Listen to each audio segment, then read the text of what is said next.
നമസ്കാരം. ദൈവത്തിൽ നിന്നുള്ള ചില നിർദ്ദേശങ്ങൾ നമ്മുടെ ആത്മാവിൽ വയ്ക്കുന്നത്, ആത്മാവ് നമുക്ക് തരുന്നതാണ് ഈ സ്വപ്നങ്ങൾ, ഇല്ലെങ്കിൽ ധ്യാനിച്ചിരിക്കുന്ന സമയത്ത് കിട്ടുന്ന ചില ദർശനങ്ങൾ. ഇതെല്ലാം ദൈവത്തിൽ നിന്നുള്ള ചില ഇൻഫർമേഷൻസ് നമ്മുടെ ആത്മാവിലൂടെ നമുക്ക് കിട്ടുന്നതാണ്. അപ്പോൾ പലർക്കും അങ്ങനെയുള്ള അനുഭവങ്ങൾ ഉണ്ട്, ഇഷ്ടംപോലെ ഉണ്ട്. പലർക്കും അത് ഡീകോഡ് ചെയ്ത് അതിന്റെ ഉത്തരം എടുക്കാൻ പറ്റുന്നില്ല. നമ്മൾ ഈ ആത്മീയത്തിന്റെ ഓരോ സ്റ്റേജ് കയറുന്ന അനുസരിച്ചാണ് ഈ കിട്ടുന്ന ആ ഒരു മെസ്സേജിന്റെയൊക്കെ രീതി മാറി മാറി വരുന്നത്. ഇത് ആദ്യം നിങ്ങൾ മനസ്സിലാക്കണം. കാരണം പലർക്കും നിരാശയാണ്, ഉള്ളിലൂടെ സംസാരം കിട്ടുന്നില്ല, കാഴ്ചകൾ കാണുന്നില്ല എന്നൊക്കെ പറഞ്ഞ് പലർക്കും നിരാശയുണ്ട്. അപ്പൊ അതുകൊണ്ടാണ് കുറച്ചും കൂടി കാര്യങ്ങൾ ഞാൻ പറയുന്നത്. നമ്മുടെ ഉള്ളിലുള്ള ആത്മാവ്, അതായത് നമ്മുടെ ഉപബോധ മനസ്സ് എത്രത്തോളം ബലം ആർജിച്ച് വരുമോ അല്ലെങ്കിൽ വളർന്നു വരുമോ അതനുസരിച്ചാണ് ഈ വിധ അനുഭവങ്ങൾ നമുക്ക് കിട്ടുന്നത്.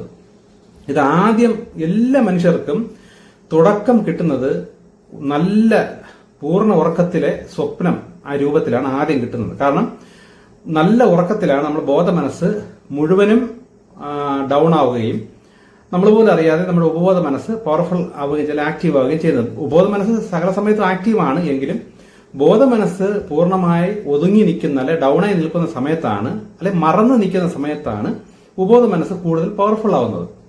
ഈ ബോധമനസ്സ് ഡൗൺ ആവുക എന്ന് പറയുന്നത് നിങ്ങൾക്ക് ഞാൻ പറഞ്ഞുതരാം, അറിയാതിരിക്കാം.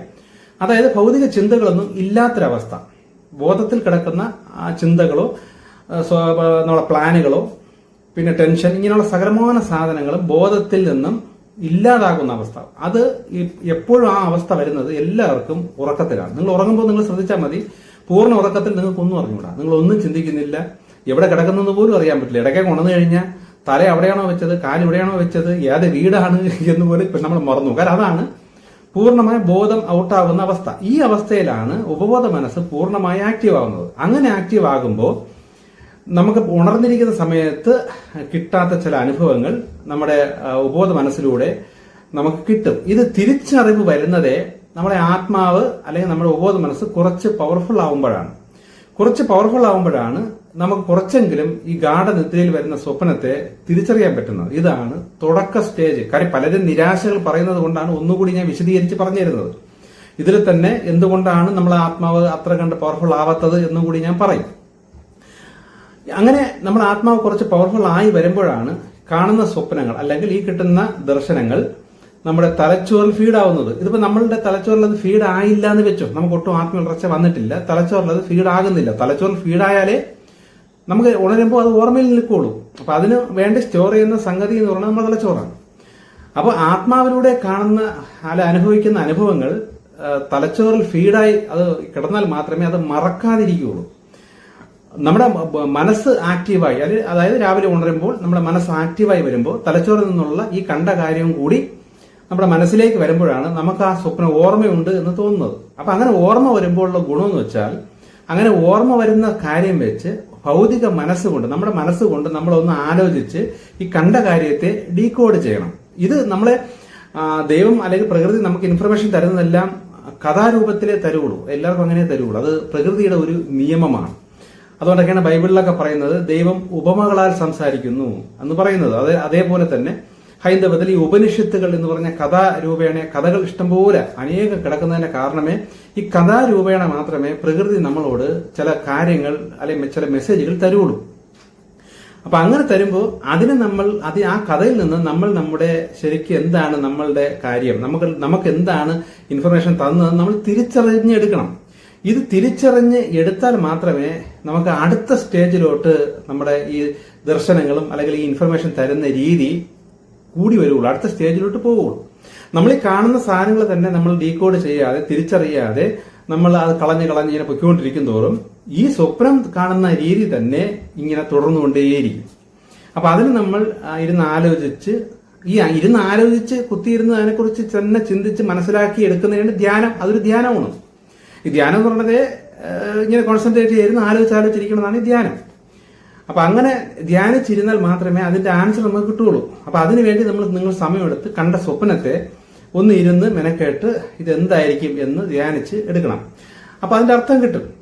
ഇതിന്റെ ബേസിക് ആയിട്ട് കാര്യം ഞാൻ പറഞ്ഞുതരാം. കഥാരൂപേണ കാണിച്ചു തരുമ്പോൾ അതിന്റെ അകത്ത് ചില തത്വങ്ങൾ കാണും. ഉദാഹരണത്തിന് മിക്കവരും കാണുന്നത് ഈ പട്ടി കടിക്കാൻ വരുന്നു, അല്ലെ പാമ്പ് നമ്മളെ ആക്രമിക്കാൻ വരുന്നു, ഇങ്ങനെയൊക്കെയുള്ള കാര്യങ്ങൾ കാണുന്നത്. അതിൽ ഉദാഹരണം പറഞ്ഞാൽ പട്ടി കടിക്കാൻ വരുന്നു, പട്ടി നമ്മളെ കടിച്ചില്ല എന്ന രീതിയിൽ വന്നിട്ട് നമ്മൾ പെട്ടെന്ന് ഉണരുകയാണ്. പക്ഷെ കടിച്ചോ എന്ന് ചോദിച്ചാൽ കടിച്ചോ എന്ന് തോന്നണില്ല, എന്നാൽ കടിച്ചില്ല എന്ന് തോന്നണില്ല. ഈ അവസ്ഥയാണെങ്കിൽ അതിനർത്ഥം എന്തോ ഒരു നെഗറ്റീവ് നമ്മളെ നല്ല ശല്യം ചെയ്യുന്നുണ്ട്, പക്ഷെ അത് നമ്മളെ ബാധിക്കുന്നുമില്ല, എന്നാൽ നമ്മളങ്ങ് നശിച്ചു പോകുന്നതുമില്ല, നമ്മൾ അതിന് രക്ഷപ്പെടുന്നതുമില്ല. ഇങ്ങനെ ഒരു അവസ്ഥയിലാണ് നിങ്ങളിപ്പോൾ എന്ന് നമ്മളെ പ്രകൃതി കാണിച്ചു തരുന്നതാണ്. അതേപോലെ പാമ്പ് കൊത്താൻ വരുന്നു, ഇങ്ങനെ കൊത്തി വരുന്നു, പക്ഷെ കൊത്തു കൊണ്ടതായിട്ടും കാണുന്നില്ല, എന്നാൽ പെട്ടെന്ന് ഞെട്ടി ഉണരുന്നു എന്ന് കണ്ടു കഴിഞ്ഞാൽ അതിന്റെ അർത്ഥം ഇതേപോലെ തന്നെ നെഗറ്റീവ് നമ്മളെ അറ്റാക്ക് ചെയ്യുന്നു. പക്ഷെ നമ്മൾക്കത് എന്തോ ഭാഗ്യത്തിന് അത് രക്ഷപ്പെട്ടോ എന്ന് വെച്ചാൽ പെട്ടതുമില്ല, എന്നാൽ വീണ്ടും ചാൻസ് ഉണ്ട്, നമ്മൾ അറ്റാക്ക് ചെയ്യാനുള്ള കൊത്താനുള്ള ചാൻസ് ഉണ്ട്. കൊത്തിയില്ലല്ലോ, കൊത്തും പോലെ വന്നിട്ട് നമ്മൾ ഉണർന്നു പോയില്ലേ, അപ്പൊ അതിനനുസരിച്ച് അറ്റാക്ക് ചെയ്യാൻ വരുന്നുണ്ട്, പക്ഷെ രക്ഷപ്പെട്ടു. പക്ഷെ ചാൻസ് ഉണ്ട് ഇനിയും ആ സർപ്പ അല്ലെങ്കിൽ ആ നെഗറ്റീവ് നമ്മളെ കൂടെ ഉണ്ട്. പിന്നെ ചിലര് ഭയങ്കര പൊക്കത്തിൽ നിന്ന് വീണ് ഞെട്ടി ഉണരുന്നത് കാണുന്നുണ്ട്. അതിനർത്ഥം നല്ലൊരു അപകടം അല്ലെങ്കിൽ നല്ലൊരു നെഗറ്റിവിറ്റി നമ്മളെ പിന്തുടരുന്നുണ്ട്, വീഴാൻ സാധ്യതയുണ്ട്. ഇനി വീഴുന്നു, നമ്മൾ കൈയും കാലൊക്കെ ഒടിഞ്ഞു എന്ന രീതി കാണണമെങ്കിൽ അത് നിങ്ങളെ ബാധിക്കും എന്നാണ് കാണിച്ചു തരുന്നത്. അപ്പൊ ഇങ്ങനെ നമ്മൾ ഈ കണ്ട സാധനം വെച്ചിട്ട് നമുക്ക് മനസ്സിലാക്കിയെടുക്കുക. ഇതിന്റെ അകത്ത് ഒരുപാട് വരുന്നത് നമ്മൾ എന്താണോ ഡെയിലി ഇടപഴകുന്നത്, നമ്മൾ സാധാരണ ജീവിതത്തിൽ കാണുന്നത്, നമ്മുടെ ബന്ധുക്കൾ, നമ്മുടെ ജോലിക്കാര്, ഇങ്ങനെയൊക്കെ ഉള്ള അത് വെച്ചിട്ടേ ഈ സ്വപ്നം വരുള്ളൂ. ഒരിക്കലും നമുക്ക് അറിയാത്ത കാര്യം വെച്ചോ നമ്മൾ കാണാത്ത കാര്യം വെച്ചോ സ്വപ്നങ്ങൾ വരൂല. അങ്ങനെ ആർക്കെങ്കിലും വരുന്നുണ്ടെങ്കിൽ എന്തോ പുതിയ ഇൻഫർമേഷൻ ദൈവം തരുന്നതാണ്. അതൊക്കെ കുറച്ച് വളർന്ന ആത്മാക്കൾക്കാണ് അങ്ങനെയൊക്കെ കിട്ടുന്നത്. അപ്പൊ തുടക്കക്കാർക്ക് ഇപ്പൊ എന്റെ മെസ്സേജിലൂടെ ഇങ്ങനെ സ്വപ്ന ദർശനത്തിലൂടെയൊക്കെ ദൈവം സംസാരിക്കുന്നു എന്ന് മനസ്സിലാക്കുന്നവർ, അവർക്ക് വരുന്നത് ഇങ്ങനെ ചെറിയ ചെറിയ കഥാരൂപേണ തത്വം പോലെ ജസ്റ്റ് ഒരു കഥ കാണും. അതിന്റെ അകത്ത് ആ കഥയ്ക്കകത്ത് ഒരു പാഠം കാണും. അപ്പൊ നമ്മളൊരു കഥ കണ്ടു കഴിഞ്ഞാൽ, ഒരു കഥ കേട്ടാൽ ആ കഥയുടെ ഒരു സാരോപദേശം എന്താണ് എന്നൊരു അവസാനം ഒരു ചോദ്യം വരുമല്ലോ, ഇതിൽ നിന്ന് നിങ്ങൾ എന്ത് പഠിച്ചു, എന്ത് വേണമെന്നാണ് ഇതിന്റെ അർത്ഥം, അല്ലെ എന്താണ് വേണ്ട എന്ന് ഈ കഥയിലൂടെ നമ്മൾ മനസ്സിലാക്കിയത്. ഇങ്ങനെ ഒരു കൺക്ലൂഷൻ കാണും ആ കഥയ്ക്കകത്ത്. നമ്മൾ കാണുന്ന ഒരു കഥയ്ക്കകത്ത് എന്ത് വേണം എന്ത് വേണ്ട എന്നുള്ളത് ഉണ്ട്. അത് നിങ്ങൾ മനസ്സിലാക്കിയെടുക്കണം. മനസ്സിലാക്കി എടുത്ത് വരുമ്പോഴാണ് പിന്നെ ഇത് ഭയങ്കരമായ ഉറക്കത്തിലല്ല, ഹാഫ് ആയിട്ടൊന്ന് കിറങ്ങി ഒന്ന് അര മൈൻഡിൽ വരുമ്പോൾ തന്നെ ഒരു ട്രാൻസ് സ്റ്റേജിലേക്ക് വരുമ്പോൾ തന്നെ ചില കാഴ്ചകൾ കാണുന്ന ലെവലിലേക്ക് അടുത്ത സ്റ്റെപ്പ് നിങ്ങൾ കയറി വരും. അതും ഇതേപോലെ ദർശനങ്ങൾ തന്നെ, കാഴ്ചകൾ തന്നെ, പക്ഷേ പൂർണ്ണ ഉറക്കത്തിൽ നിന്നല്ല. നിങ്ങൾ ഉറക്കവുമല്ല, ഉണർന്നിരിക്കുകയല്ലാത്ത അവസ്ഥയിൽ ചിലപ്പോൾ രാവിലെ അങ്ങനെ കാണും, ചിലപ്പോൾ രാത്രി ഉറങ്ങി വരണ സമയത്ത് അങ്ങനെ കാണും, ചിലപ്പോൾ രാവിലെ ഉണർന്ന് വരണ സമയത്ത്. കൂടുതലും കാണുന്നത് രാവിലെ ഉണർന്നതിന് ശേഷം പിന്നെ കുറെ നേരം ഇങ്ങനെ വെറുതെ കിടക്കുന്ന സമയത്തൊക്കെ ആയിരിക്കും, അല്ലെങ്കിൽ വെളുപ്പാ രാവിലെയൊക്കെ ആയിരിക്കും ഇത് നല്ല രീതിയിൽ കാണുന്നത്. കാരണം ആ സമയത്ത് നമ്മുടെ ഉറക്കം വിശ്രമമെല്ലാം കഴിഞ്ഞു, ഉണർന്നു, പക്ഷെ ഉണർന്നതുമില്ല. അങ്ങനത്തെ സ്റ്റേജ് വരുമ്പോഴാണ് കൂടുതൽ അങ്ങനെ കാണുന്നത്. രാത്രിയാകുമ്പോൾ അങ്ങനെ കാണാൻ പാടാണ്. കാരണം ഉറങ്ങി വരുന്ന സമയത്ത് എന്തെങ്കിലും കണ്ടിട്ട് ക്ഷീണം കാരണം നമ്മൾ അങ്ങ് ഉറങ്ങിപ്പോ പൂർണ്ണമായിട്ടും അങ്ങ് ഉറക്കത്തിലോട്ടായി പോകുന്നുണ്ട്. പലതും നമ്മൾ ഈ രീതിയിലുള്ള ദർശനങ്ങൾ അല്ലെങ്കിൽ വെളിപാട് നമുക്ക് കിട്ടൂല. പകരം ഗാഠനിദ്രയിൽ കാണുന്ന സംഗതിയെ പിന്നെ കാണുള്ളൂ. അപ്പം കൂടുതൽ വെളുപ്പാരാവിലേക്ക് ആയിരിക്കും ഈ ഹാഫ് ഉറക്കത്തിൽ കിട്ടുന്ന കാഴ്ചകൾ. അത് കുറച്ചും കൂടെ വളർന്ന്, എങ്ങനെയാണ് വളരുന്നത്? ഈ കണ്ട കാര്യത്തെ ഡീകോഡ് ചെയ്ത് നമ്മൾ ചെയ്യേണ്ടത് ചെയ്യണം, മനസ്സിലാക്കേണ്ടത് മനസ്സിലാക്കി മുന്നോട്ട് പോകണം. അങ്ങനെ പോകുമ്പോഴാണ് അടുത്ത സ്റ്റേജിലൂടെ നമ്മൾ കയറുന്നത്. അത് കഴിഞ്ഞ് ആ സ്റ്റേജിൽ ഇരുന്ന് ഓരോന്ന് കണ്ട് മനസ്സിലാക്കി ഇങ്ങനെ ഇരിക്കുമ്പോഴാണ് പുറമേ നിന്നുള്ള ചില സംസാരങ്ങൾ, ശബ്ദം കേൾക്കുന്ന, ആരൊക്കെ തമ്മിൽ വഴക്കുകൾ കൂടുന്നു, ഇങ്ങനെയൊക്കെ ഉള്ള സൗണ്ടുകൾ കേൾക്കും. ഇതൊക്കെ മറ്റ് അദൃശ്യ ശക്തികൾ അല്ലെങ്കിൽ മറ്റ് അദൃശ്യ മണ്ഡലത്തിലുള്ള അലഞ്ഞു തിരിയുന്ന ആത്മാക്കളുടെ സംസാരവും കാര്യങ്ങളാണ്. അവർക്കൊരു ലോകമുണ്ട്. നമ്മളീ കാണുന്ന 3 ഡയമെൻഷൻ ശരീരം അവർക്ക് നശിച്ചു പോയെങ്കിലും ആ മനസ്സും അവര് സംസാരിച്ചുകൊണ്ടിരുന്ന സംസാരവും ഭാഷയും എല്ലാം അവർക്കുണ്ട്. അവർക്ക് കണ്ണുണ്ട്, മൂക്കുണ്ട്, ആ രൂപമൊക്കെ ഉണ്ട്. പക്ഷെ അതിന് നമ്മുടെ കയ്യോ കാലോ കൊണ്ട് സ്പർശിക്കാനോ പറ്റൂല, നമുക്ക് കാണാനും പറ്റൂലെന്നേ ഉള്ളൂ. പക്ഷെ ആ ലോകത്ത് അവർക്ക് ഈ ശരീരമുണ്ട്. ഈ ശരീരം കൊണ്ട് അവരവിടെ കിടന്ന് അടിയിൽ കൂടും. അവരെ ഈ പഠിച്ച ചീത്തയൊക്കെ അങ്ങോട്ടും ഇങ്ങോട്ടൊക്കെ വിളിക്കും, വഴക്കുകൾ കൂടും, വിഷയങ്ങളൊക്കെ സംസാരിക്കും. ഈ ആ ബോധ മനസ്സ് അല്ലെങ്കിൽ ആ ഒരു താൽക്കാലികമായ മരണശേഷം കിട്ടുന്ന ആ താൽക്കാലിക ശരീരം, അത് ഒരു മറ്റ് ഡയമെൻഷനിലൊരു ശരീരമാണത്. സെയിം ശരീരം തന്നെ. അത് നശിച്ചു പോകുന്നത് വരെ, അല്ലെ ആ ബോധ മനസ്സ് പൂർണ്ണമായി നശിച്ചു പോകുന്നത് വരെ ആ ലെവലിൽ തന്നെ അവരുടെ സംസാരവും പെരുമാറ്റവും നമ്മളോട് കമ്മ്യൂണിക്കേറ്റ് ചെയ്യാൻ പറ്റും ഒക്കെ നടക്കും. ഇതൊക്കെയാണ് ഈ അടുത്ത സ്റ്റേജിൽ അനുഭവിക്കുന്ന അനുഭവം. ഈ കമ്മ്യൂണിക്കേഷൻ കാര്യങ്ങൾ അവർ വന്ന് ദയനീയമായി നോക്കുന്നു. ചിലപ്പം എന്തെങ്കിലും കഥ പോലെ തന്നെ അവരും കൂടെ ഉൾപ്പെട്ട എന്തെങ്കിലും കാഴ്ചകൾ കാണുന്നുണ്ട്. ചിലപ്പോൾ അവർ തന്നെ വന്ന് സംസാരിക്കുന്നതായിട്ട് നമുക്ക് തോന്നും. ഇത് അവരെ നമ്മൾ കാണുന്നു. ഇതാണ് അടുത്ത സ്റ്റേജ്. ഇതോടൊപ്പം തന്നെ ഉണർന്നു കഴിഞ്ഞാൽ പെട്ടെന്ന് റൂമിലൂടെ ആരോ നടന്നു പോകുന്നു, വാതിലിന്റെ അവിടെ ആരോ പാസ് ചെയ്ത് പോകുന്നു, ജനലിന്റെ അവിടെ ആരോ നിൽക്കുന്നു, കറുത്ത രൂപം കാണുന്നു. ഇങ്ങനെയൊക്കെയുള്ള രൂപങ്ങളൊക്കെ കാണുന്നതല്ല ഈ സ്റ്റേജ് കഴിഞ്ഞിട്ടാണ്. ഇത് മൂന്നാമത്തെ സ്റ്റേജാണ്. മൂന്നാമത്തെ സ്റ്റേജിലാണ് കണ്ണ് തുറന്നിരിക്കുമ്പോൾ തന്നെ പെട്ടെന്ന് എന്തൊക്കെ കാണുന്നു. പെട്ടെന്ന്, അതായത് കണ്ണ് തുറന്നിരിക്കുമ്പോൾ തന്നെ നമ്മളെ ബോധം ഔട്ടാവുകയും ബോധം ആക്റ്റീവ് ആവുകയും ചെയ്യുന്നത് കൊണ്ടാണ് അങ്ങനെ കാണുന്നത്.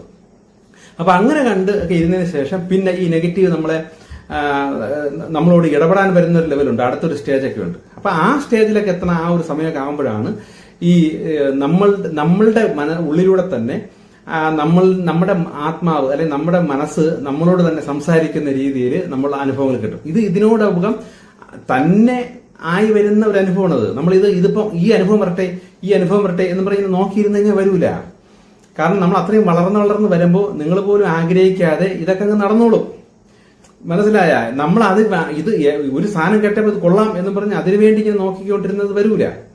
അത് വരേണ്ട സമയത്ത് നമ്മൾ ആത്മാവ് വളർന്നു വരുമ്പോൾ തന്നെ ഇത് സംഭവിക്കേണ്ട സാധനമാണ്. ഇതെങ്ങനെയാണ് ഈ ആത്മാവ് വളരുന്നത് എന്ന് പറഞ്ഞാൽ, നമ്മൾ എത്രത്തോളം ആത്മാവിന്റെ ഇഷ്ടങ്ങൾ ചെയ്യുന്നുവോ അത്രത്തോളമേ ആത്മാവ് വളർന്നു വരുള്ളൂ. ആത്മാവ് വളർന്നു വന്നാലേ ഈ സ്വപ്നത്തെ ഡീകോഡ് ചെയ്യാനും പറ്റുള്ളൂ. ഉള്ളിലൂടെ ഈ ആത്മാവ് അപ്പോഴും ഉള്ളിലൂടെ സംസാരിച്ചുകൊണ്ടിരിക്കുകയാണ്. പക്ഷെ നമ്മളത് സംസാരമായിട്ട് കിട്ടണില്ലെന്നേ ഉള്ളൂ. നമുക്കപ്പോഴെന്താണ് തോന്നൽ പോലെ കിട്ടിക്കൊണ്ടിരിക്കും. അതൊരു സംസാരമാണ്. പിന്നീട് ആത്മാവ് വളർന്ന് നമ്മൾ കുറച്ചുകൂടെ വളർന്നു വരുമ്പോഴാണ് ഈ തോന്നല് നമ്മുടെ തന്നെ ശബ്ദത്തിൽ നമ്മളോട് സംസാരിക്കുന്നത് പോലെ നമുക്ക് അനുഭവപ്പെടാൻ തുടങ്ങുന്നത്. അതാണ് പിന്നീട് വരുന്ന സ്റ്റേജ്. അപ്പൊ അതിന് മുന്നമേ ഈ ഉള്ളിൽ തോന്നൽ പോലെ സംഗതി വന്നുകൊണ്ടിരിക്കുകയുള്ളൂ. അപ്പൊ ആ തോന്നലിലൂടെയാണ് നമുക്ക് ഈ സ്വപ്നത്തിന്റെയൊക്കെ അർത്ഥങ്ങളൊക്കെ നമുക്ക് കിട്ടുന്നതല്ല, ഈ തോന്നലിലൂടെ ആയിരിക്കും. അപ്പൊ ഞാൻ ഈ പറയുന്നത് പോലെ നിങ്ങൾ തന്നെ ശ്രമിച്ച് ഇതിനെ മനസ്സിലാക്കി എടുത്ത് മുന്നോട്ട്, അല്ലെ നമ്മൾ കണ്ടിട്ട് അത് കളഞ്ഞിട്ട് എനിക്കിത് മനസ്സിലായില്ല, എന്തൊക്കെ കണ്ടു എന്ന് പറഞ്ഞ് കളഞ്ഞാൽ അത്രേ നിങ്ങൾ വളരുള്ളൂ. ഇതിനപ്പുറത്തോട്ട് നിങ്ങൾ വളരൂല. അപ്പൊ നിങ്ങൾ തന്നെ അതിനെ മനസ്സിലാക്കി എടുക്കാൻ പഠിക്കണം. ഒരു 3-4 മനസ്സിലാക്കി എടുക്കുമ്പോൾ തന്നെ കാര്യങ്ങൾ പിടികിട്ടും. ഇനി നിങ്ങൾക്ക് മനസ്സിലായില്ലെങ്കിൽ നിങ്ങൾ അതിന് തള്ളിക്കളയാതെ ഇതെനിക്ക് മനസ്സിലായില്ല, എനിക്ക് ഇനിയും അത് വ്യക്തമാവണം എന്ന് പറഞ്ഞ് വീണ്ടും ആഗ്രഹിക്കുകയും പ്രാർത്ഥിക്കുകയും ചെയ്യണം. അപ്പൊ ഇതുമായിട്ട് ബന്ധപ്പെട്ട് വേറൊരു കഥ അടുത്ത് കാണിച്ചു തരും. വേറൊരു കഥയായിരിക്കും, കഥാപാത്രങ്ങളൊക്കെ വേറെ ആയിരിക്കും. അതിന്റെ അകത്തും ഒരു തത്വം കാണും, ഒരു ഗുണപാഠം കാണും. അപ്പൊ കഴിഞ്ഞ അത് കണ്ടതിലും ഒരു സാധനമുണ്ട്, അടുത്തതിലും ഒരു സാധനമുണ്ട്. ചിലപ്പോൾ വേറെയും കാണിച്ചു തരും, വീണ്ടും ചോദിച്ചു നോക്കണം. അങ്ങനെ 2-3-4 കാണുമ്പോഴാണ് ഇതിന്റെ അകത്തെല്ലാം ഒരേ ഗുണപാഠം കാണും, അല്ലെങ്കിൽ ഒരേ തത്വം നമുക്ക് മാച്ചായിട്ട് കിട്ടും. അപ്പൊ മനസ്സിലാവണം ഇതാണ് ഇതിന്റെ ആൻസർ. അങ്ങനെ നിങ്ങൾ സ്വയം പ്രാക്ടീസ് ചെയ്ത് നിങ്ങൾ തന്നെ അത് കണ്ടുപിടിക്കണം. ഇപ്പൊ എന്തെങ്കിലും കണ്ടു ഉടനെ എന്നെ വിളിച്ച് പറഞ്ഞാലും എനിക്കത് പെട്ടെന്ന് കിട്ടൂല. കാരണം ഇത് സ്വന്തമായി കണ്ട ഒരു വ്യക്തിക്ക് ആ കണ്ട എല്ലാ മേഖലകളും ചിന്തിച്ച് അതിലൂടെ അത് ആൻസർ കിട്ടുള്ളൂ. എന്റെ അടുത്ത് പറയുമ്പോൾ ജസ്റ്റ് ഒരു ഔട്ട്ലൈൻ പോലെ മൊത്തത്തിൽ പെട്ടെന്ന് പറഞ്ഞു പോണതാണ്. അങ്ങനെയല്ല.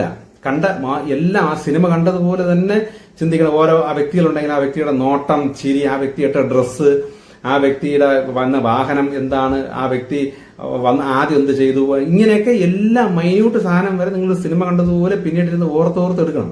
അങ്ങനെ എടുത്താൽ മാത്രമേ അതിന്റെ അകത്തുനിന്ന് ശരിക്കുള്ള സാധനം കിട്ടുള്ളൂ. അത് നിങ്ങൾക്കതേ കിട്ടുള്ളൂ. എന്റെ അടുത്ത് പറഞ്ഞ ജസ്റ്റ് ഒരു അടിസ്ഥാനം ഞാൻ ഇപ്പൊ പറഞ്ഞതുപോലെ ഒന്ന് പറയാനേ പറ്റുള്ളൂ. പക്ഷെ നിങ്ങൾ തന്നെ ഓരോന്നും ഓർത്ത് ആ ഒരു കഥ പോലെ മനസ്സിലാക്കി എടുക്കുമ്പോൾ നിങ്ങളുടെ ഉള്ളിൽ നിന്ന് തന്നെ ചില തോന്നൽ വരും. അതെന്തിന് അങ്ങനെ വന്നത്, അത് ശരിയായില്ലല്ലോ, അത് അങ്ങനെ അല്ലല്ലോ വേണ്ടത്. ഇങ്ങനെയൊക്കെ നിങ്ങളുടെ ഉള്ളിൽ ചില സംശയങ്ങൾ പോലെ നിങ്ങൾ ഈ സ്വപ്നത്തെ ഓർത്തുകൊണ്ടിരിക്കുമ്പോൾ തന്നെ കിട്ടും. അങ്ങനെ കിട്ടിയാണ് നിങ്ങൾ അതിൽ നിന്ന് തത്വം മനസ്സിലാക്കേണ്ടത്. ഇതൊക്കെ നിങ്ങൾ ചെയ്ത് പ്രാക്ടീസാണ്. ഇതൊക്കെയാണ് ശരിക്കും പറഞ്ഞാൽ ധ്യാനിച്ചിരുന്ന് ചെയ്യേണ്ടത്. അല്ലാതെ വെറുതെ ഇരുന്ന് ദൈവത്തോട് അലിഞ്ഞു ചേരാനും ഒരു ചക്രാസുണർത്തിയൊക്കെ ഇങ്ങനെ ഇരുന്നിരുന്ന് വെറുതെ ജന്മം പാഴാക്കാതെ ദൈവം അല്ലെ പ്രകൃതി നിങ്ങളോട് കമ്മ്യൂണിക്കേറ്റ് ചെയ്യുന്നതിനെ നിങ്ങൾ ധ്യാനിച്ച് 1 മണിക്കൂർ എടുത്തോ. 1 മണിക്കൂർ ഇരുന്ന് കണ്ട സ്വപ്നത്തെ എത്രയും ഇരുന്ന് ധ്യാനിച്ച് അതിനെ ഡീകോഡ് ചെയ്യാൻ എടുത്തോ. അതൊക്കെയാണ് ശരിക്കും ഇപ്പം വേണ്ടത്. ഇപ്പം നമ്മുടെ വിഷയങ്ങളും പ്രശ്നങ്ങളും തടസ്സങ്ങളൊക്കെ മാറാൻ വേണ്ടിയിട്ട് പ്രകൃതി നമുക്ക് തരുന്ന ഇൻഫർമേഷൻസ് നിങ്ങൾ ഇതേപോലെ ഡീകോഡ് ചെയ്തെടുത്ത് നിങ്ങൾ അതിനെ ശ്രമിച്ച് ചെയ്യുമ്പോൾ ഇത് നിങ്ങളുടെ ആത്മീയ വളർച്ചയുടെ ഏറ്റവും ഹൈലോട്ട് നിങ്ങൾക്ക് അങ്ങനെയാണ് വരാൻ പറ്റുന്നത്. ഇതൊന്നും ചെയ്യാതെ ഏറ്റവും അവസാനത്തെ ഏറ്റവും ഹൈ ലെവലിലെ ആത്മീയമായിട്ട് ഇങ്ങനെ ഇഴുകിച്ചെന്ന് പ്രകൃതിയായിട്ട് അലിഞ്ഞു ചേർന്ന് എന്നൊക്കെ പറഞ്ഞ് മരിക്കാനുള്ള ആ ലെവലിലോട്ടൊക്കെ ഉള്ള ധ്യാനം ഒന്നും ചെയ്യേണ്ട ഒരു ആവശ്യം ഇപ്പം വരുന്നില്ല. അതൊക്കെ വന്നോളും. നമ്മൾ അതിലോട്ട് പോയി ബാക്കിയുള്ള പ്രാരാബ്ധങ്ങളും കടമകളും എല്ലാം ഓക്കെ വരുമ്പോൾ നമ്മൾ തന്നെ ആ ഒരു ലെവലിലേക്ക് തന്നെ പൊയ്ക്കോളൂ. നിങ്ങൾ അതിനുവേണ്ടി കിടന്ന് കഷ്ടപ്പെട്ടോ ശ്രമിച്ചോ ഓരോരുത്തർക്ക് ഫീസ് കൊടുത്ത് കുത്തിയിരുന്ന് പഠിക്കുകയെന്ന് വേണ്ടാതെ 2 മണിക്കൂർ ഇരിക്കണമല്ലോ, ഇനി 3 മണിക്കൂർ ഇരിക്കണമല്ലോ, അങ്ങനെയൊന്നും പറഞ്ഞ് ഇരിക്കേണ്ട. നിങ്ങളങ്ങ് ഇരുന്ന് പോവും. ആ ഒരു ലെവലിലൊക്കെ ആകുമ്പോൾ നിങ്ങളങ്ങ് പോകും. പിന്നെ ആരെങ്കിലും നിങ്ങൾ അതിന് വിളിച്ച് എഴുപ്പിച്ച് കൊണ്ടുവരാനായിരിക്കും പാട്. കാരണം നമ്മുടെ മനസ്സിൽ വേറെ ഒന്നും കാണൂല, മക്കളെ കാര്യം കാണൂല, ഭർത്താവിന്റെ കാര്യങ്ങൾ എല്ലാം ഓക്കെ ആയിരിക്കും. അപ്പൊ അത് നിങ്ങൾ ഇപ്പൊ ചിന്തിക്കരുത്. അപ്പം അത് മാത്രമല്ല, ഉള്ളിൽ നിന്ന് സംസാരം കിട്ടുന്നില്ല, ദൈവം എൻ്റെ അടുത്ത് ഇങ്ങോട്ട് ഇടപെടുന്നത് മനസ്സിലാകുന്നില്ല, ഇങ്ങനെയൊന്നും അതൊന്നും നിങ്ങൾ ചിന്തിച്ചിരിക്കരുത്. ഫസ്റ്റ് ചെയ്യേണ്ട ഈ ബേസിക്, ഞാൻ ദൈവത്തിൽ പ്രാർത്ഥിച്ച് നോക്കുമ്പോഴെല്ലാം കിട്ടുന്ന വെച്ചാൽ ഏറ്റവും അടിസ്ഥാന ഈ സ്വപ്നത്തിലെ ഡീകോഡ് ചെയ്ത് തന്നെ മുന്നോട്ട് തന്നെ ആരുടെ സഹായം ഇല്ലാതെ മുന്നോട്ട് പോകുന്ന ലെവലിൽ പോലും ആരും ആയിട്ടില്ല. എന്നിട്ട് തന്നെ അപ്പുറത്തോട്ട് വലിയ വലിയ കാര്യങ്ങൾ കിട്ടുന്നില്ല എന്ന് പറഞ്ഞ് നിരാശ. അപ്പൊ ഇത് ചെയ്ത് മുന്നോട്ട് പോവുക. അങ്ങനെ പോയി വരുമ്പോഴാണ് അടുത്ത സ്റ്റേജിലോട്ട് പോകുന്നത്. പിന്നെ നമ്മൾ കുറച്ചുകൂടെ കഴിയുമ്പോൾ ശരിക്കും നമ്മൾ ആത്മാവിന് എന്തെങ്കിലും നിയോഗം ഉണ്ടെങ്കിൽ, നമ്മളെ ഭൂമിയിൽ എന്തെങ്കിലും ചെയ്യാനുണ്ടെങ്കിൽ അത് നമുക്ക് ഇങ്ങോട്ട് കാണിച്ചു തരികയോ മറ്റ് രീതിയിൽ സംസാരം പോലെ നമ്മുടെ ഉള്ളിലൂടെ, അത് നമ്മൾ ആത്മാവ് നമ്മൾ സംസാരിക്കുന്നത് പോലെ നമുക്ക് ആദ്യം ഫീൽ ചെയ്യുള്ളൂ. നമ്മൾ തന്നെ നമ്മളോട് എന്തോ നമ്മളെ ശബ്ദത്തിൽ ഉള്ളിലൂടെ ആരോ സംസാരിക്കുന്നത് പോലെ ആദ്യം തോന്നുള്ളൂ. അങ്ങനെ നമ്മൾ തന്നെ നമ്മളോട് സംസാരിക്കുന്നത്. കാരണം അങ്ങനെയാണ് നമ്മുടെ ബോധമനസ്സ് നമ്മളെ ബോധമനസ്സും ആയിട്ട് സംസാരിക്കുന്നു, ഇത്രയേ ഉള്ളൂ. അപ്പൊ നമ്മുടെ മനസ്സ് തന്നെ നമ്മളോട് സംസാരിക്കുന്ന ലെവലിൽ അനുഭവം വന്നതിന് ശേഷം എന്തെങ്കിലും നിയോഗങ്ങൾ ദൈവത്തിനുണ്ടെങ്കിൽ ആ നിയോഗങ്ങൾ നമുക്ക് പിന്നെ വെളിപ്പെട്ട് കിട്ടും. അത് വെളിപ്പെട്ട് കിട്ടിയതിന് ശേഷമാണ് നമ്മളെ ആത്മാവിന് അതിനു വേണ്ടി എന്താണ് ചെയ്യേണ്ടത്, എങ്ങനെ ചെയ്യേണ്ടത് എന്നുള്ള കാഴ്ചകളും കാര്യങ്ങളൊക്കെ പിന്നീട് കാണിച്ച് വരണത്. ഇപ്പൊ ചിലർക്ക് ചെറുപ്രായത്തിൽ തന്നെ അങ്ങനെയുള്ള കാഴ്ചകളുണ്ട്. അവർ ദൈവത്തിന് വേണ്ടി അല്ലെങ്കിൽ ഭൂമിയിൽ ഇങ്ങനെ ചില കാര്യങ്ങൾ ചെയ്യണം, അങ്ങനെ ചില കാര്യങ്ങൾ ചെയ്യണം, അങ്ങനെ ചെയ്തുകൊണ്ടിരിക്കുന്നതായിട്ട് കാണുന്നു എന്നൊക്കെ പറയുമ്പോൾ മനസ്സിലാക്കണം, സ്വപ്ന ദർശനങ്ങളും ധ്യാനത്തിലൂടെ കിട്ടുന്ന ദർശനങ്ങളും ഡീകോഡ് ചെയ്ത് അതിന്റെ അർത്ഥമൊക്കെ മനസ്സിലാക്കി കഴിഞ്ഞ ഒരു ആത്മാവാണ് നിങ്ങളെന്ന് മനസ്സിലാക്കണം. അതുകൊണ്ടാണ് ഈ പ്രായത്തിലെ നിങ്ങൾക്ക് ചെറുപ്രായത്തിലെ ജന്മനാൽ അല്ലെങ്കിൽ ഈ ജന്മത്തിൽ തുടക്കത്തിലെ ദൈവത്തിന് വേണ്ടി ചില ജോലികൾ ചെയ്യാൻ കണക്കിനുള്ള ദർശനങ്ങളൊക്കെ കാണുന്നുണ്ടെങ്കിൽ നിങ്ങൾ അത്രയും വളർന്ന ആത്മാവാണ്. പക്ഷെ എന്ത് പ്രശ്നം എന്ന് വെച്ചാൽ നിങ്ങളെല്ലാം ഇപ്പോൾ ഭൗതികമായ ഈ ആസുരിക ശക്തികളുടെയൊക്കെ ബന്ധനത്തിലാണ്. അത് നിങ്ങൾ ആദ്യം മനസ്സിലാക്കണം. നിങ്ങൾ മൊത്തം കുരുങ്ങിക്കിടക്കുകയാണ്. നിങ്ങളുടെ കുടുംബത്തിലോ അറ്റാച്ച്ഡ് ആയിട്ടോ ചിലപ്പം മറ്റേതെങ്കിലും രീതിയിലൊക്കെ കുടുങ്ങിക്കിടപ്പുണ്ട്. ഇതിൽ പ്രധാനമായി കുടുങ്ങിക്കിടക്കുന്ന ഒരു കാര്യമാണ് ഈ വിവാഹ ജീവിതത്തിലൂടെ വന്ന കുരുക്ക്. ഭാര്യ ചെയ്യേണ്ട ജോലി അവിടെ കറക്റ്റാകുന്നില്ല, ഭർത്താവ് അല്ലെങ്കിൽ ഒരു പുരുഷൻ ചെയ്യേണ്ട രീതിയിൽ അത് കറക്റ്റാകുന്നില്ല. ഇത് മൊത്തം തിരിഞ്ഞും മറിഞ്ഞും ആകെ അവിയൽ പരുവത്തിലൊക്കെ കിടപ്പുണ്ട്. അതിനെക്കുറിച്ചൊക്കെ ഞാൻ ഡീറ്റെയിൽ ആയിട്ട് പിന്നെ പറഞ്ഞുതരാം. അപ്പം നിങ്ങൾ ഇപ്പോൾ ചെയ്യേണ്ടത് ഇങ്ങനെയുള്ള സ്വപ്ന ദർശനത്തിലൂടെ അതെല്ലാവർക്കും കിട്ടും. സ്വപ്ന ദർശനം ഇല്ലാത്ത ഒരു മൃഗങ്ങളോ പക്ഷികളോ മനുഷ്യരോ ഭൂമിയിലില്ല. നമ്മൾ കണ്ടിട്ടില്ലേ, പട്ടിയും പൂച്ചയൊക്കെ നല്ല ഉറക്കത്തിൽ ചിരിക്കുന്നു, കൈട്ടാട്ടുന്നു, കുരയ്ക്കുന്നു, കാക്കുന്നു. എനിക്കൊരു പട്ടി ഉള്ളതുകൊണ്ട് എനിക്കതറിയാം എന്തൊക്കെ വേലകൾ കിടന്ന് കാണിക്കുന്നത് എനിക്ക് ഞാൻ കണ്ടുകൊണ്ടിരിക്കുന്നുണ്ട് ഉറക്കത്തിലേക്ക് കിടന്ന്. ഇതൊക്കെ അവർക്ക് കിട്ടുന്ന ഇൻഫർമേഷൻസ് ആണ്. പക്ഷെ അവരുടെ ആത്മാവിൽ നിന്ന് കിട്ടുന്ന ഇൻഫർമേഷൻസ് അനുസരിച്ച് അവരുടെ ബോധമനസ്സിൽ അവരെ പഠിപ്പിക്കുന്ന രീതിയിൽ അവർ പലതും പഠിച്ചുകൊണ്ടിരിക്കുകയാണ്. ആ ജന്മത്തിൽ അവരും എന്തെല്ലാം പഠിക്കുന്നുണ്ട്. അപ്പം ഇതില്ലാത്തൊരു മനുഷ്യ ഭൂമിയിലില്ല. പക്ഷെ നമുക്ക് ഒട്ടും വളർച്ചയില്ലാത്തത് കാരണം നമ്മൾ മറന്നു പോണതാണ്. ആത്മാവ് ഇങ്ങനെ കഥാരൂപേണ പലതും കാണുന്നു, അത് അനുഭവിക്കുന്നു, അതനുസരിച്ച് നമുക്ക് തോന്നൽ പോലെ തന്നുകൊണ്ടിരിപ്പുണ്ട്. ഇതെല്ലാ മനുഷ്യർക്കും ഉണ്ട്. അല്ലാതെ ആർക്കും ദൈവം ഇത് കൊടുക്കുന്നില്ല അല്ലെങ്കിൽ എനിക്കത് തരുന്നില്ല എന്ന് ആരും ചിന്തിക്കരുത്. ഇതില്ലാതെ മനുഷ്യരില്ല.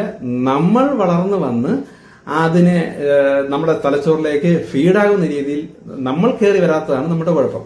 ഇത് കയറി വരണമെങ്കിൽ ആദ്യം മെയിനായിട്ട് ചെയ്യേണ്ട കാര്യം എന്റെ മെസ്സേജിൽ കേട്ടിട്ട് പ്രകൃതിയിലെ അല്ലെങ്കിൽ ദൈവം വെച്ചിരിക്കുന്ന വ്യവസ്ഥകൾ എന്താണെന്ന് ഫുള്ള് മനസ്സിലാക്കുക. ഇതില്ലെങ്കിൽ നിങ്ങൾക്ക് ചെയ്യാൻ പറ്റില്ല. ഈ വ്യവസ്ഥകൾ ചെയ്ത് മുന്നോട്ട് പോയാലേ നിങ്ങളുടെ ആത്മാവ് വളരുള്ളൂ. ആത്മാവ് വളർന്നാലേ ഈ അനുഭവങ്ങൾ കിട്ടുള്ളൂ. അപ്പം ഇത് പലർക്കും പലതും മനസ്സിലായിട്ടില്ല. പക്ഷെ ചില കാര്യങ്ങൾ മനസ്സിലാകുന്നുണ്ട്, ചിലത് നിങ്ങൾ ചെയ്യുന്നുണ്ട്. അപ്പൊ ബാക്കിയാ ഇപ്പൊ എന്റെ അടുത്ത് ചിലർ ഞാൻ ഇന്ന നിയമം പാലിക്കുന്നു, സാറിന്റെ മെസ്സേജ് കേട്ടിട്ട് ഞാൻ അത് ചെയ്യുന്നു, ഇതിങ്ങനെ കറക്റ്റാ കൊണ്ടുപോകുന്നു നോക്കുമ്പോൾ ഞാൻ എണ്ണി നോക്കുമ്പോൾ ഒരു 5 എണ്ണം ഓക്കെ. ശരിക്കും ഒരു 500-600 നിയമങ്ങളുണ്ട്.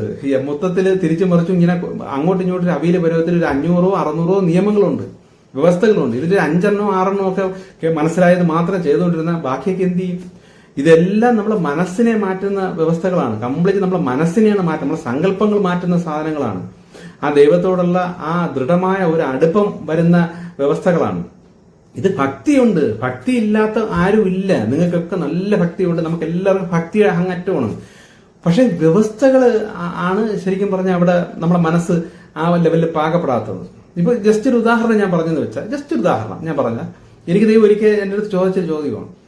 ഒരു 4 നിലയോ 5 നിലയോ ബിൽഡിങ്ങിന്റെ മണ്ടയിൽ നമ്മൾ നിൽക്കവേ ദൈവം ഒരു രൂപം, ഒരു അദൃശ്യ രൂപം പോലെ, ഒരു പ്രകാശം പോലെ നമ്മളെ ഫ്രണ്ടിൽ വന്നു നിന്നിട്ട് നിങ്ങൾ എല്ലാവരും ഫ്രണ്ടിൽ വന്ന് നിൽക്കുന്നത് സങ്കല്പിക്കുക.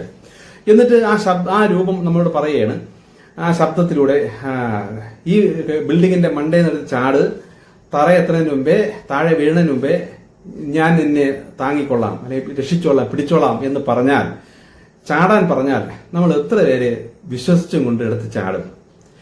എന്റെ അടുത്ത് ചോദിച്ചപ്പോൾ ഞാൻ പറഞ്ഞു എനിക്ക് അതിനുള്ള മനസ്സായില്ല എന്ന് ഞാൻ പറഞ്ഞു. ഉള്ള സത്യം ഞാൻ പറഞ്ഞു.